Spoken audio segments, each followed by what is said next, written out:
જય શ્રી કૃષ્ણ અરુણાબેન. નટવરભાઈ, તમે આ ઘરમાં શું કરવા આવ્યા છો?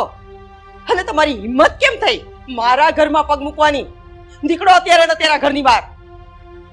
અરુણાબેન, હું માનું છું કે આ ઘર તમારું છે, પણ આ તમારા ઘરમાં મેં મારી દીકરીને પરણાવી છે, એટલે દીકરીના ઘરમાં એના બાપે આવવાની કોઈની રજા ન લેવાની હોય. બસ નટવરભાઈ, તમારે મને સમજાવવાની કોઈ જરૂર નથી કે મારે શું કરવું અને શું નહીં. તમારી અને મારા પતિની દુશ્મની વર્ષો જૂની છે. ભલે મારા પતિ અત્યારે હયાત નથી, પરંતુ દુશ્મની હજી જીવિત છે. હા, તો મારા દીકરાને તમારી દીકરી પસંદ હતી ને, એટલે મેં મેરેજની હા પાડી. બાકી હું તમને આ ઘરમાં પગ મૂકવા દેવા રાજી નથી. અરુણાબેન, આ તમારા પતિ મનસુખભાઈ સાથે જે અણબનાવ બન્યો ને, એને તો આજે વર્ષો વીતી ગયા છે, તો પછી શું કામ ને એ જૂની વાતોને મનમાં ગાંઠ બાંધીને રાખો છો? વાત ભલે વર્ષો જૂની હોય નટવરભાઈ, પણ હું ભૂલવા નથી માંગતી અને ભૂલીશ પણ નહીં. કારણ કે મારા પતિએ તમારા કારણે સુસાઇડ કર્યું છે, અને આ વાત ભૂલવા જેવી લાગે છે તમને? અને એક વાત યાદ રાખજો, તમારી દીકરી ભલે આ ઘરમાં હોય, પણ મહેરબાની કરી અને ભૂલથી પણ આ ઘરમાં પગ મૂકવાની કોશિશ ના કરતા આજ પછી. પણ અરુણાબેન, આ મારી દીકરી. બસ, તમારી દીકરી તમારી દીકરી તમારી દીકરી તમારી દીકરીને મળવા માટે આ ઘરમાં આવવાની જરૂર નથી, અને તમારી દીકરીને હું મળવા પણ નહીં દઉં. એટલે મહેરબાની કરી જાઓ.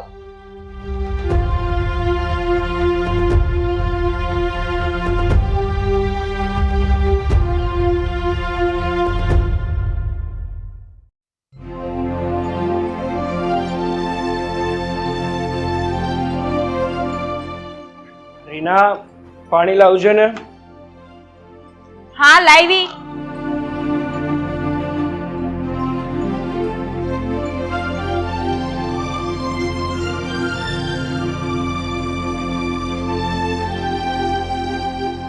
લો.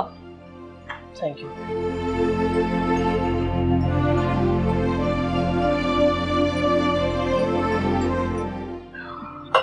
મારે તમને વાત કરવી છે.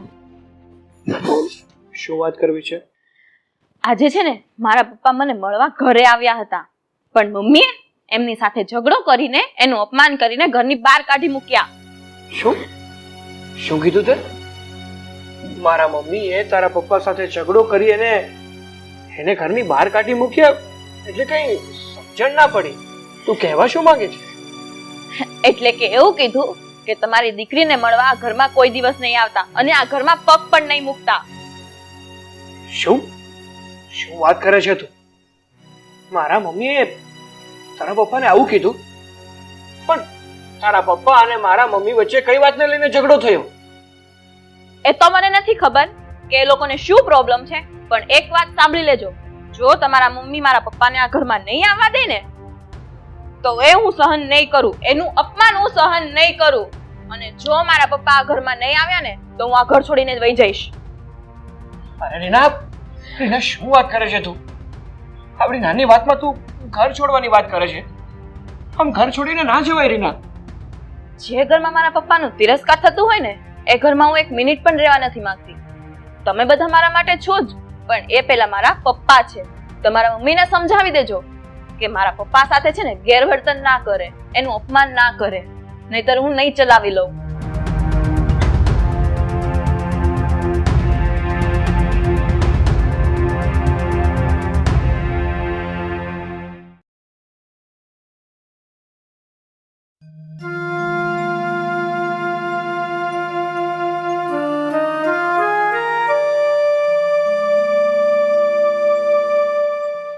મમ્મી, મારે તમારી સાથે થોડી વાત કરવી છે. હા બેટા, બોલ ને. મમ્મી, આ હું શું સાંભળી રહ્યો છું? આજે મારા સસરા મતલબ કે આપણા ઘરે આવ્યા હતા અને તમે એમની સાથે ઝઘડો કર્યો અને એને એમ કહી દીધું કે આજ પછી અમારા ઘરમાં પગ નહીં મૂકતા, તમારી દીકરીને મળવાની કોશિશ નહીં કરતા. શું છે આ બધું મમ્મી? એટલે તમારા વચ્ચે અને મારા સસરા વચ્ચે શું ઝઘડો થયો છે? કઈ બાબતને લઈને ઝઘડો થયો છે? કહેશો મને? કે તમે એમની સાથે આવું વર્તન કરો છો? જો આકાશ, તને આ બાબતની કઈ ખબર નથી. તારા પપ્પાના મૃત્યુના જવાબદાર બીજું કોઈ નહીં પણ તારા સસરા જ છે. શું? હા, શું બોલો છો તમે મમ્મી? મને તો કંઈ સમજાતું નથી. મારા પપ્પાના મૃત્યુના જવાબદાર મારા સસરા કઈ રીતે હોઈ શકે? હા, તો સાચી હકીકત હવે તું પણ સાંભળી લે. વર્ષો પહેલા તારા પપ્પા અને નટવરભાઈ એક કાપડ મિલમાં નોકરી કરતા હતા. તારા પપ્પા એ કંપનીમાં સુપરવાઇઝર હતા અને નટવરભાઈ એ ત્યાંના ક્લાર્ક હતા. એક ત્યાંની જ કંપનીના સીઈઓ રસિકભાઈ કરીને એમને કંપનીમાં લાખો રૂપિયાનો ગોટાળો કર્યો અને નટવરભાઈએ આ આખા ગોટાળાનો બધો જ ઇલ્ઝામ તારા પપ્પા ઉપર નાખી દીધો અને તારા પપ્પા ઉપર કેસ થયો, એને જેલ થઈ અને એમાં બાકી રહેતું હતું ને તો તારા પપ્પાને એ ગોટાળાના 6 લાખ રૂપિયા પણ હાથે આવી ગયા. અને આ બધાના ચક્કરમાં એટલે કે આ બધાના ખોટા દાવાથી તારા પપ્પા કંટાળી ગયા અને એને સુસાઇડ કરી લીધું. તે પપ્પા મેં મારો પતિ ગુમાવી દીધો કારણ માત્ર નટવરલાલ હતા. અને એ વાત હું આજ દિવસ સુધી નથી ભૂલી. જુઓ મમ્મી, એ સમયે શું બન્યું અને શું નહીં ને એની તો મને નથી જાણ, કારણ કે એ સમયે મારી ઉંમર બહુ નાની હતી. પણ હું તો તમને માત્ર એટલું કહીશ કે આ જે પણ કાંઈ બન્યું છે ને એ બધું ભૂલી જાઓ. એ ભૂતકાળ હતો એમ સમજીને ભૂલી જાઓ. અને અત્યારે આપણા પરિવાર અને મારા સસરાના પરિવાર બંને વચ્ચે સંબંધ બંધાણા છે. તો હવે અત્યારે એ સંબંધોને યાદ રાખી અને આગળ વધો.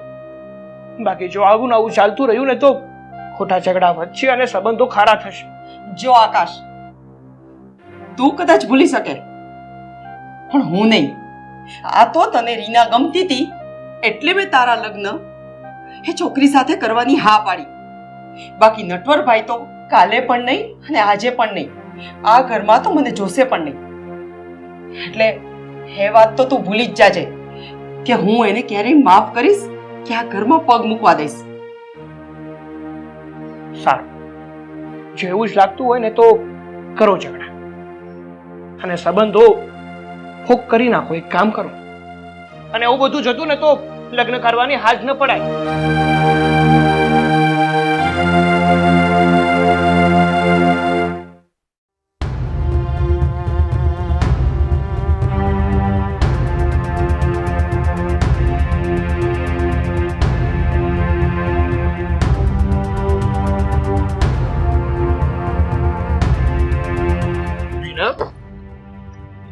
શું કરે છે? શેનું પેકિંગ કરે છે તું? હું મારા પિયર જાઉં છું. મારે હવે અહીંયા નથી રહેવું. પણ શું કામ તારે તારા પિયર જવું છે? હા, મારા મમ્મી તારા પપ્પાને સાથે જે ઝઘડો કર્યો એ માટે જવું છે ને તારે? જો મારી વાત સાંભળ, હું મારા મમ્મીને સમજાવીશ. તું આમ રિસાઈને ના જતી રહે અને આવી નાની બાબતમાં કઈ આમ ઘર છોડીને જવાતા હશે. નાની વાત? આ નાની વાત નથી રહી હવે આકાશ, બહુ મોટી વાત થઈ ગઈ છે. આ તમારા મમ્મી જ્યારે હોય ત્યારે મારા પપ્પાનું હળહળતું અપમાન કરે છે, એનો આ ઘરમાં જાકારો આપે છે. એવી કઈ દીકરી છે જે પોતાના પપ્પાનું અપમાન સહન કરી લે? જો રીના, હું માનું છું કે મારા મમ્મીએ તારા પપ્પાનું અપમાન કર્યું છે, એમને આ ઘરમાં આવવાની ના પાડી છે. પણ જો મારી વાત સાંભળ, તું છે ને આમ ઘર છોડીને જઈશ એ થોડું ચાલશે, અને ઘર છોડીને જઈશ ને તો સંબંધ વધારે ખરાબ થશે. આ સંબંધનું કઈ નિરાકરણ નહીં આવે. એટલે કહું છું એક કામ કર તું, હું મારા મમ્મીને સમજાવીશ અને તારા પપ્પા અને મારા મમ્મી વચ્ચે જે ઝઘડો થયો છે ને એનું સમાધાન કરાવીશ. બધું ઠીક થઈ જશે. તું પ્લીઝ ઘર છોડવાની વાત ના કર. હવે નાની બાબતમાં ઘર છોડાતું હશે કાંઈ? મમ્મી માની જશે એવો જો તમને વિશ્વાસ હોય ને તો મનાવજો, પણ જ્યાં સુધી તમારા મમ્મી મારા પપ્પાની માફી નહીં માંગે, એને આદરપૂર્વક આ ઘરમાં નહીં લાવે ને ત્યાં સુધી હું આ ઘરનું પગથિયું નહીં ચડું. અને તમે ખાસ કરીને મને સમજાવવા કે તેડવા તો નહીં જ આવતા, ઠીક છે? હું જાઉં છું. રીના, જો મારી વાત સાંભળ. હરેક ઝઘડાનું નિરાકરણ ઘર છોડીને જવાનું નથી હોતું. જો તું આવું ના કર, સમજ મારી વાતને. મારે કઈ નથી સમજવું. રીના, સાંભળ મારી વાત. હરેક ઘરમાં નાના મોટા ઝઘડા થતા જ હોય છે. એમ કઈ ઘર છોડીને ના જવાનું હોય.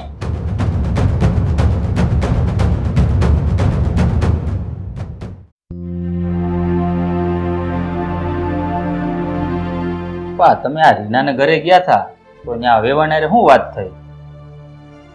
હા, અરુણાબેન છે ને, એને ન કહેવાનું મને કીધું. ત્યાં સુધી કીધું કે તમે મારા ઘરમાં પગ નહીં મૂકતા. એ તો બધું ઠીક છે, પણ રીનાને મળવાય ન દીધી મને. શું વાત કરો છો? આ અરુણાબેને ખોટું કર્યું કહેવાય હો. પપ્પા, મને તો એ નથી સમજાતું કે રીનાના લગ્નને આટલો સમય થઈ ગયો તો હવે આ અરુણાબેનનું વર્તન આટલું બધું કેમ બદલાઈ ગયું હોય છે? પણ આ અરુણાબેન છે ને, એના મનમાં આટલો ખટકો હોય તો એને પહેલા વાત કરવી જોઈએ ને. તો રીના લગ્ન એના દીકરા સાથે કરત જ નહીં, તો આ નોબત જ ન આવત. તમારી વાત હાવ હાચી છે હો પપ્પા. જો તમે કહેતા હો ને તો રીનાની ઘેર હું જાઉં એની હાવ હારે વાત કરવા. નહીં, એ કોઈનું મોઢું રાખે એમ નથી. હવે મારું મોઢું નથી રાખતી તો તને તો ઘરમાં જ નીકળવા દે. એ વાત તો હાચી છે હો. રીના, જય શ્રી કૃષ્ણ પપ્પા. બેન, તું તું આ ઠેલો લઈને આવી છે? શું થયું છે? છોડી બધું, પહેલા તું બેસ. બેટા રીના, તું આ ઠેલો લઈને આવી છે એટલે શું થયું છે? કઈ નથી થયું પપ્પા. કેમ કઈ નથી થયું? તું વાતને આમ ગોળ ગોળ ને ફેરવ, મને ચિંતા થાય છે. જે હોય તે કે. તને શું તારા હાવુએ કાઢી મૂકી છે ઘરેથી? ના ભાઈ, મને મારા સાસુએ ઘરની બહાર નથી કાઢી મૂકી. હું જાતે જ ઘર છોડીને આવી ગઈ છું. રીના બેટા, તે આવું પગલું શું કામ ભર્યું? તારું ઘર છોડીને તું શું કામ આવી? પપ્પા, મને બધી જ ખબર છે. તમે એ દિવસે મને મળવા આવેલા હતા અને મારા સાસુએ તમારું અપમાન કર્યું હતું. જે ઘરમાં મારા પપ્પાનું તિરસ્કાર થતું હોય ને એ ઘરમાં હું ક્યારેય ના રહી શકું. ના બેન, જ્યાં ઘર હોય ત્યાં વાસણ ખખડતા જ હોય, પણ તમારે અહીંયા આવ્યા પહેલા એકવાર અમને ફોન તો કરવો તો અને પ્રોબ્લેમનું સોલ્યુશન કરત. અમે ત્યાં આવીને તમારા સસરાવાળાને ત્યાં માફી માંગી લેત, એમના પગે પડી જાત. પણ તમારે અહીંયા ઘરે નતું આવું. તમે અહીંયા આવ્યા એથી વાત વધી શકે છે. તો શું ભાભી, મારા સાસુ આખા ઘરનું અપમાન કરે એ હું સહન કરી લઉં. બેટા, આ માન અપમાનની કોઈ વાત નથી. મારી વાત સાંભળ. આ તારી સાસુનું અત્યારે મગજ છે ને થોડું ગરમ છે. એ હજુ જૂની વાતનો લઈને ખટકો કરીને બેઠા છે. પણ એક વખત નિરાશ હું એની પાસે બેસીશ અને એનું બધું સમજાવીશ. જ્યારે એને સમજાશે ને ત્યારે એને એની ભૂલ સમજાશે એટલે ઓટોમેટિક આ બધું સીધું થઈ જશે. પણ બેટા, તું આ ઘર છોડીને આવીને એ બરોબર નથી કર્યું. સાચી વાત છે પપ્પા. તો જાણ કરી હોત ને તો આનું કાંઈક નો કાંઈક રસ્તો કાઢે તમે લોકો. જો પપ્પા, હું છે ને બધું જ સહન કરી શકું છું, પણ તમારું અપમાન થાય ને એ હું ક્યારેય સહન નહીં કરું. અને રહી વાત બીજી, તો તમને મારું અહીંયા ના ગમ્યું હોય ને તો હું આ ઘરમાંથી વહી જાઉં. ના બેટા, તું આવું કેમ બોલે છે? તું મારી દીકરી છો અને દીકરી હંમેશા બાપ પર બોજ નથી બનતી. એટલે આવું બીજી વાર બોલતી નહીં. ભાભી, તમે અંદર આવો છો કે હું જતી રહું? અરે રીનાબેન, ગુસ્સો ના કરો. હા, ચલો લઈ જાઓ.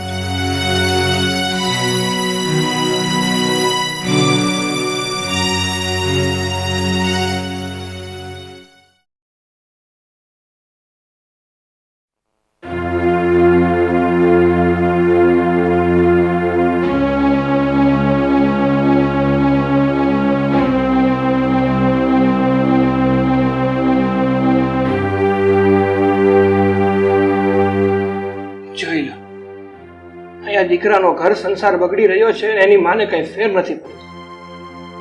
મમ્મી, આ રીના ઘર છોડીને ગઈ ને એને આજે 2 મહિના થઈ ગયા અને તમારા પેટનું પાણી નથી હલતું, કાંઈ ફેર નથી પડતો તમને. હા તો મેં એને કીધું છે ઘર છોડીને જવાનું, એની જાતે ગઈ છે. પણ મમ્મી, ગઈ છે તો તમારા જ કારણે ને. હા, તમે જ રીનાના પપ્પાનું અપમાન કર્યું, એમને ઘરમાં આવવાની ના પાડી. બસ આ જ કારણોસર રીના ઘર છોડીને જતી રહી છે. મમ્મી, તમે ક્યારે સમજશો? અરે તમારી અકડ મૂકી દો. હા, તમારી અકડમાં ને અકડમાં મારી જિંદગી બરબાદ થઈ રહી છે. પ્લીઝ મમ્મી, તમે રીનાની પાસે જાઓ અને રીનાને મનાવીને આપણા ઘરે પાછી લઈ આવો. સારું આકાશ, તું કેસ ને તો હું તારી પત્નીને મનાવી અને આ ઘરમાં પાછી લઈ આવું, પણ તારા સસરાને તો હું આ ઘરમાં નહીં જ આવવા દઉં. ખબર હતી મમ્મી, મને બહુ સારી રીતે ખબર હતી કે તમે કંઈક આવું જ બોલશો. કઈ વાંધો નહીં મમ્મી, બેઠા રહો. બસ આમ હાથ ઉપર હાથ ધરીને બેઠ્યા રહો અને જોતા રહો તમારા દીકરાનો ઘર સંસાર બગડી રહ્યો છે. તમારો દીકરો ભલે ને રીનાને ડિવોર્સ જ કેમ ના આપી દે, પણ તમને કઈ ફેર નહીં પડે મમ્મી, કઈ ફેર નહીં પડે.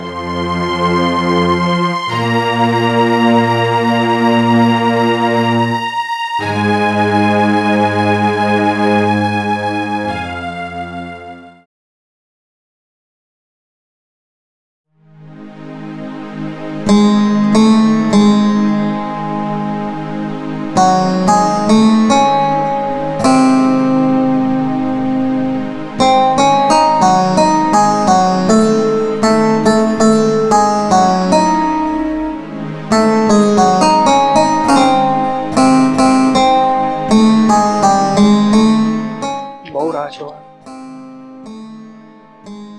બોલો, અહીંયા શું કામ બોલાવી છે? રિંકલ, મારે તારી સાથે થોડી વાત કરવી હતી ને, એ માટે બોલાવી છે તને. હા તો બોલો, શું વાત કરવી છે?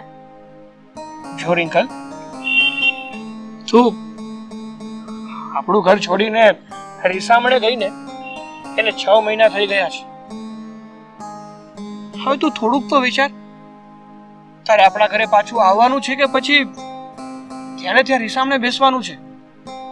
હું એ ઘરમાં પાછી શું કામે આવું જ્યાં મારા પપ્પાનું તિરસ્કાર થતું હોય, જે મારી ફેમિલીનો આવકાર જ ના હોય? હું એ ઘરમાં આવીને શું કરું? માનું છું રિંકલ, માનું છું કે તારી સાથે જે થઈ રહ્યું છે, તારા પરિવાર સાથે જે થઈ રહ્યું છે ને, એ બધું ખોટું થઈ રહ્યું છે. મારા ઘરમાં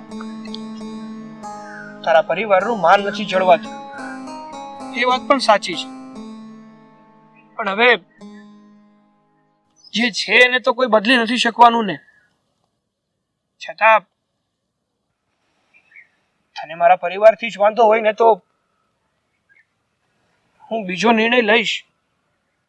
શું બીજો નિર્ણય? આપણે એક કામ કરીશું. હું છે ને મારો પરિવાર છોડી અને તને લઈ અને ભાડાના મકાનમાં રહેવા જતો રહીશ. જો હું ભાડાનું મકાન રાખી લઉં તો તું મારી સાથે આવીશ ને, પછી તો તને કોઈ પ્રકારનો વિરોધ નહીં હોય ને? મને તો કોઈ વિરોધ નહીં હોય, પણ તમારા મમ્મીને પૂછ્યું છે પહેલા? એમને કદાચ વિરોધ થાય. જો રીના, જે વસ્તુ મને યોગ્ય લાગે છે અને મારા હિતમાં હોય છે ને, એ વસ્તુ કરવામાં મને કોઈ રોકી નથી શકતું. અને રહી વાત કે આપણા લગ્ન થઈ ગયા છે, આપણે બંને પતિ પત્ની છીએ, અને આમ નાની એવી બાબતમાં આપણે અલગ રહીએ ને, એ સારું ના લાગે. અરે સમાજમાં પણ આપણા લોકોની વાતો થાય છે, આપણા ઘરના મોટા તો સમજવા તૈયાર નથી, પણ કમસે કમ આપણે તો સમજવું જોઈએ ને, અને આ પ્રશ્નનું નિરાકરણ લાવવું જોઈએ ને. હું તો સમજવા તૈયાર જ છું, હું એક ઘરમાં પણ રહું, પણ તમારા મમ્મી સમજી જાય ને તો વાત. પણ તમારા મમ્મીને જ નથી સમજવું, એને તો બસ પોતાનું જ કરવું છે. મારા પરિવાર તો એને દેખાતો જ નથી ને. હશે, હવે જે થયું એને તું કે હું બે બદલી નથી શકવાના, પણ હવે આગળ આપણે શું કરવું છે ને એ વિચારવું જોઈએ. અને મેં તને કીધું ને કે જો તું મારી પાસે પાછી આવી જતી હોય ને, તો હું મારું ઘર છોડવા પણ તૈયાર છું. હું તમારી સાથે રહું ને એનો મને કોઈ વિરોધ નથી. હા, આપણે ભાડાના મકાનમાં રહીએ અને મમ્મી આંટો મારવા આવે ને એનો પણ મને કોઈ અફસોસ નથી. પણ હા, એ છે કે મારા પપ્પાનું અપમાન ના થવું જોઈએ. મારા પરિવારનું અપમાન થશે ને એ હું સહન નહીં કરું. સારું, તારી વાત હું સમજી શકું છું કે દીકરો હોય કે દીકરી, એની માટે પોતાનો પરિવાર એ પોતાનું અભિમાન હોય છે. અને જો કોઈ પોતાના પરિવાર ઉપર ઘા કરે ને તો એ કોઈ પણ ચલાવી નથી લેતું. આજ પછી હું તને પ્રોમિસ આપું છું કે મારા થકી કે મારા પરિવાર થકી કોઈ દિવસ તારા પરિવારને કોની આંચ નહીં આવે અને કઈ પણ જાતની હેરાનગતિ નહીં થાય. ઠીક છે, હું તમારી જોડે રહેવા તૈયાર છું. જ્યારે તમે ભાડાનું મકાન રાખી લો ને એટલે મને ફોન કરી દેજો, હું આવી જઈશ. હું અત્યારે જઉં છું. સારું.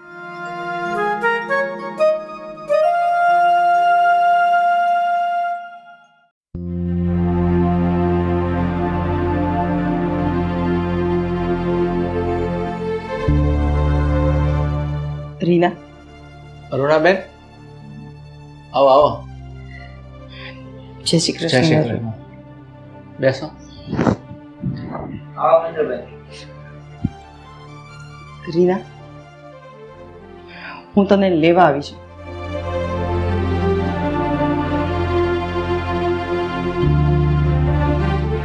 મમ્મી, તમે તેડવા આવ્યા? કઈ વાંધો નહીં, હું તમારી સાથે આવવા તૈયાર છું. પણ એ પહેલા તમારે મારા પપ્પાની માફી માંગવી પડશે. સારું બેટા. નટવરભાઈ, મેં જૂનું બધું યાદ રાખી અને તમારું અપમાન કર્યું. મારા ઘરમાંથી મેં તમને અપમાનિત કરીને કાઢી મૂક્યા એ બદલ હું તમારી માફી માંગુ છું. પણ હવે આ બધું હું ભૂલી અને મારી વહુ રીનાને તેડવા આવી છું. બેન, આ તમારે માફી માંગવાની કોઈ જરૂર નથી. હું તો એ બધું ભૂલી જ ગયો છું. અને એટલે જ તો મેં મારી દીકરીને તમારા દીકરા સાથે પરણાવી હતી. એટલે હવે તમે આવું બધું બોલો નહીં અને તમારે માફી નહીં માંગો. અને મારી દીકરી તમારા ઘરની વહુ જ છે, એટલે તમે એને રાજી ખુશીથી લઈ જઈ શકો છો. બેટા, મને તારા પપ્પા ઉપર ગુસ્સો હતો ને એટલે મેં એનો તિરસ્કાર કર્યો હતો. અને મારા આવા અક્કડ વલણને લીધે મારો દીકરો મને છોડીને જવા તૈયાર થઈ ગયો છે. અને હું નથી ઈચ્છતી કે મારો દીકરો મારાથી અલગ થાય. અને બસ આ કારણે જ હું તને પાછી લેવા આવી છું. તો ચાલ મારી સાથે. અરુણાબેન, આ ભૂતકાળમાં જે પણ બન્યું છે ને એના માટે હું જવાબદાર નહોતો. કારણ કે તમારા પતિ પર જે કાનૂની કાર્યવાહી થઈ હતી ને એ બધી કાર્યવાહી મિલ માલિક કેશવભાઈએ કરી હતી. અને હું તો ફક્ત કેશવભાઈનો ચપરાસી બનીને એની સાથે ફરતો હતો. એટલે બેન, આ તમારા પતિના કોઈ પણ કેસ થયો અને એનું મૃત્યુ થયું ને એમાં હું જવાબદાર નથી. નટવરભાઈ, મને આ વાતની કોઈ જાણ જ નહોતી અને આજે મને સાચી હકીકત ખબર પડી. પણ કંઈ વાંધો નહીં, હવે જૂની વાતોને યાદ કરી કે જૂની વાતો ઉખેડીને કંઈ મતલબ નથી. રીના, તું બસ હવે તૈયાર થઈ જા એટલે આપણે નીકળીએ. ઠીક છે મમ્મી, હું હમણાં તૈયાર થઈને આવું છું. એક મિનિટ રીના. અરુણાબેન, મારે તમને એક વાત કરવી છે. હજી કઈ માફી માંગવાની છે? અરે નહીં નહીં, માફી નથી માંગવાની અને કઈ બાકી પણ નથી. પણ આ તો તમે અમારા ઘરે આવ્યા છો તો હું મારા બનેવીલાલને ફોન કરી દઉં, આપણે સાથે બેસીને જમીએ. હા, હું તો બીજ ગઈ હતી. સાચું, આજે છે ને આપણે બહુ ખુશીનો દિવસ છે.